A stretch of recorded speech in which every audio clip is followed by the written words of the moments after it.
Animal shelters almost always struggle with the volume of dogs they must care for. But shelters say the problem is especially bad now. Experts believe inflation is the biggest reason. That's it. Good girl. Come on, Chip. Jasper's like my kid. Stephanie Campbell of Lidditz and her daughter Liv have adopted two dogs, Jasper and Sugar, from the Lancaster SPCA. Yeah, there definitely were challenging days and where I'm like, wow. Jasper didn't know how to live in a home. Sugar was one of 170 dogs rescued from one house in Monroe County. We reported on it. Pennsylvania SPCA is caring for them while encouraging adoptions this weekend. It doesn't take an extreme example like that to overwhelm shelters. It feels like we have a lull in adoptions. We're not getting adopters that want to put the work in. Keisha Reinmiller runs Lancaster's SPCA, which is full and is a no-kill facility. There are multiple reasons shelters are more packed.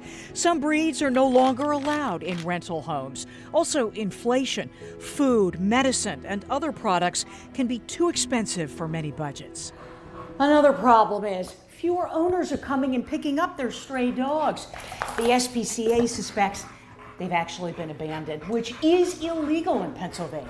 They're already tremendously high for this year. Just today alone, we got 3 stray dogs.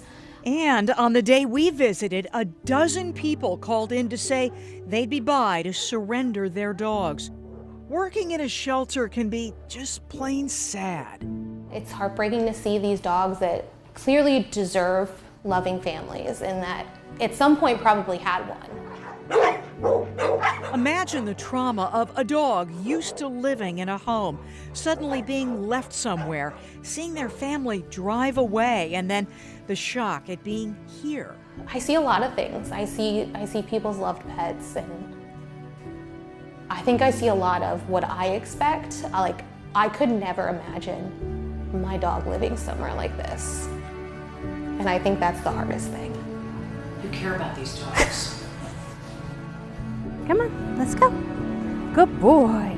In the end, shelter pets bring joy to so many Mid-Staters. For Stephanie and Liv, their rescues continue to get healthier and their bond continues to get stronger. The love and the happiness they bring into your house. Mother and daughter spreading that message about the satisfaction of bringing home a shelter dog. And the Lancaster SPCA is helping with 2 key things. They started up an animal food pantry stocked with donations, and they are there to offer good advice to those who may be struggling to train their shelter dog. And one more note, people who may not be able to adopt but could volunteer to foster a dog and work on that training are very welcome right now. Thanks.